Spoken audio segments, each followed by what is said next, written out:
Hey nerds, what's up? I want to get into my Bibliothon TBR because it is coming up. I'm so excited. If you don't know what the Bibliothon is, I host a Bibliothon along with 6 other amazing people. Emma from Emma Books, Kelly from Kelly's Book Spill, Brittany from Brittany's Book Find, Katrina from The Little Book Owl, Momo from The Booktube Girl, and Red from Little Red Reader. And I all host this wonderful thing. It's a readathon with 7 video challenges, 7 reading challenges, 7 Bookstagram challenges, 7 blog challenges. Oh my god, we're getting crazy. There's also 7 Bookstagrammer hosts and 7 blogger hosts. They're all linked down in the description of the Bibliothon channel's videos, so you should go check those out because they're all listed all there and you should just check everything out. And the Bibliothon is happening from the 23rd through the 29th. I'm hosting on Saturday, the last day of the Bibliothon before group book live show. So yes, I'm so excited. I'm hosting the Throwback challenge. I'm gonna be living. Okay, let's get into my Bibliothon TBR. As mentioned, we have our group book, which is of course my first book on my list.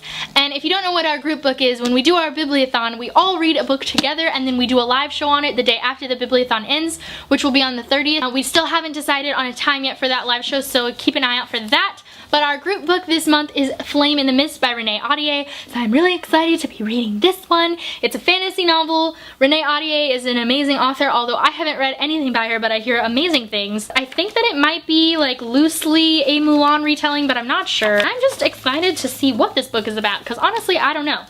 Let's see what the inside looks like. Ooh, it's purple. I like it. I like the flowers too, those are pretty.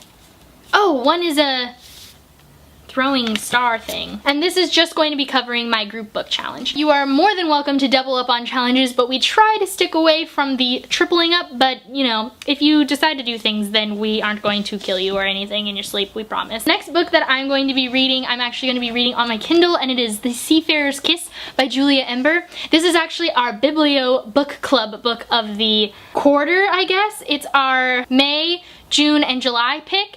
We do a book club that also does a live show every 3 months. So this is our book for May, June, and July. This book is a like historical fantasy retelling about mermaids. There's a bisexual character. This is going to be covering my host's favorite genre, which is going to be either high fantasy or historical fiction. I'm not sure which one it really stands with, but I know that it probably stands for one or both, kind of at least. And then it's also going to be standing in for my LGBTQ pick for my reading challenge of LGBTQ, because there's a bisexual character in it, which I'm super excited for. Next book I'm reading for is hosting for the Throwback challenge, which I'm picking a graphic novel for. It's technically a manga, but we're just going to deal with that. Slash my adaptation. So I am going to be reading Death Note Volume 1, and then I'm also going to be watching at least 1 episode of the anime, although there is a new Netflix live action version of this thing coming out, and I don't know if it'll be out by then, but I'm really hoping it is because I really want to watch it. Isaac from The Fault in Our Stars is in it, but I love this book. I mean, the like outside of it, judge a book by its cover, it looks amazing. It's, you know, a manga, so I have to read it from right to left. I've never done that before, so it'll be a new experience.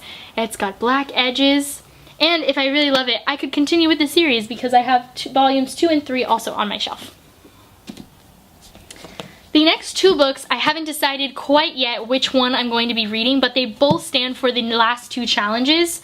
One of which is read a banned book, and the other one is something you've seen somewhere else other than BookTube. So my first choice is probably going to be 1984 by George Orwell. This will be a reread for me. I think I've read this book twice already, but it's such a great dystopian. It is what like created the dystopian genre. It's a classic. Definitely been banned before, and I've read it from school, so that's what this one stands for. This is also a really cool copy. It has a little flip. This is my friend Kelsey's copy that she let me borrow a really long time ago, and I still haven't given back to her yet, so I'm an asshole. Sorry, Kelsey. But I also have a book called Cunt, and it is a Declaration of Independence, expanded and updated 2nd edition, put together by Inga Musiel. I don't actually know for sure if this book has been banned, but it's called Cunt, so I assume that it's not allowed in like schools. Let me read the back to you. An ancient title of respect for women, the word cunt long ago veered off this noble path. Inga Museo traces the road from honor to expletive, giving women the motivation and tools to claim cunt as a positive and powerful force in their lives. With humor and candor, she shares her own history as she explores the cultural forces that influence women's relationships with their bodies. Sending out a call for every woman to be the cunt-loving ruler of her sexual universe, Museo stands convention on its head by embracing all things cunt-related. So actually this is written by Inga Museo. It's not edited by. I'm excited for this. My friend Rachel let me borrow this book, so I also really need to read this soon because I need to give it back to her. But I don't know which one I'll be reading. This one seems like it might be a little bit harder to get through so fast, but that is my Bibliothon TBR. So I hope you guys enjoyed this.